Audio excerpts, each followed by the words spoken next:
Hello all you maidenless tarnished out there. Today I'll be showing you how to easily defeat Starscourge Radahn, or General Radahn, who is a shard bearer.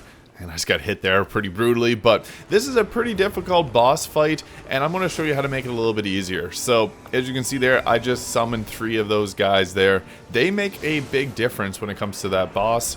I got lucky there and that thing deflected it. But you want to run around at the very start of this game, summoning all the people to help disperse the aggro, because some of his attacks are incredibly dangerous. So there's a lot of different characters you may have recognized from earlier in the game that you can summon, like Blade the Half-Wolf, who is Ranni's protector. Now, they make a huge difference when it comes to fighting this boss, and you want to use Torrent as well, because running around makes this much easier. So I'm using the 2 katanas there, the Uchi katana. I think that worked pretty well when fighting this boss, because you can inflict bleed on him, which makes it a lot easier to damage. Now, what's funniest about this fight is look at the size of the horse compared to him. Now, he mastered gravity magic in this game, so he does use quite a bit of it throughout this fight, but getting comfortable with his attacks, double jumping will help out a lot with dodging some of them, because he does attack low, as you can see there. Now, running away can be a huge asset with this fight, because he just inflicts damage in such a wide area. You want to obviously get hit the least amount of possible. I'm doing a pretty good job here, just strafing around the side of him. My horse tanked that attack. But you'll start to see there, like, some of the summons will die. But that's not a big worry, because luckily for you, you can respawn them by running back to where they spawned in at. Now, some of his attacks you want to get away from, like, really badly. He will pause before some of the more intensive attacks. Now, this is my first ever attempt at doing it. I got really lucky with taking him down, and the summons made it a lot easier. You can use your own summons too. I just didn't, because it was a little bit quicker just to attack him. You can't get things like the Mimic tier until beating Radahn, so that is usually used to cheese the bosses.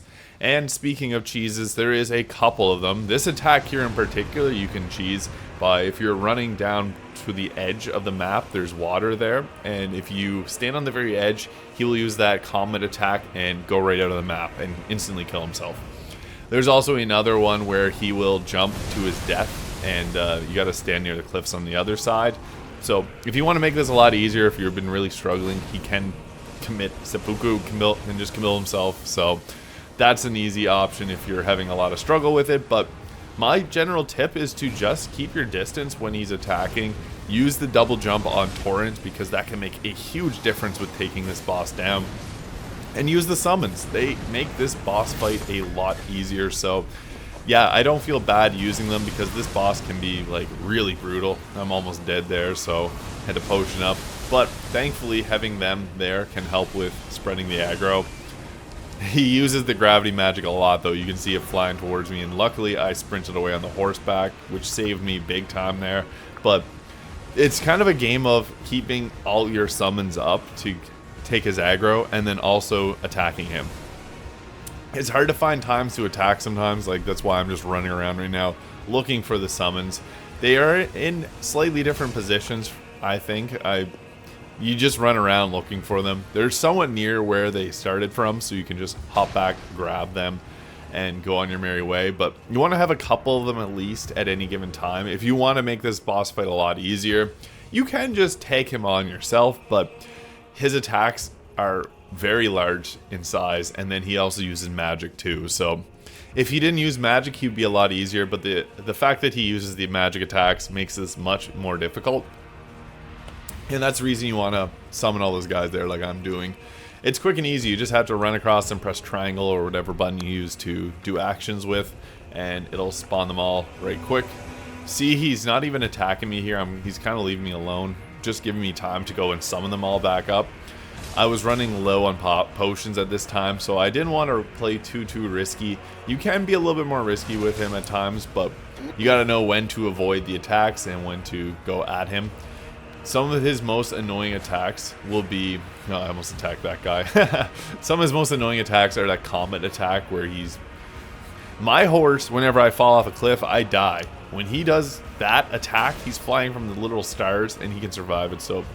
that horse's tank, but you can see his gravity magic there is quite fearsome. I came off the horse there for whatever reason. I wanted to do some special attacks, but then I decided, nope, we may as well just keep our distance and try to attack him on horseback, because I think that was the best strategy that was working for me. Of course, when you're doing some of these boss fights, your heart rate will be incredibly high, so I was not thinking clearly. I was just trying to do my best to stay alive at that point. And this attack here is one of his most effective attacks. It can pretty much instant kill you if you're not prepared for it. It hits like a tank, so whenever you see the map getting lit up, just run. Honestly, that's probably your best go. Double jump helps a lot too, because most of his attacks are on the ground.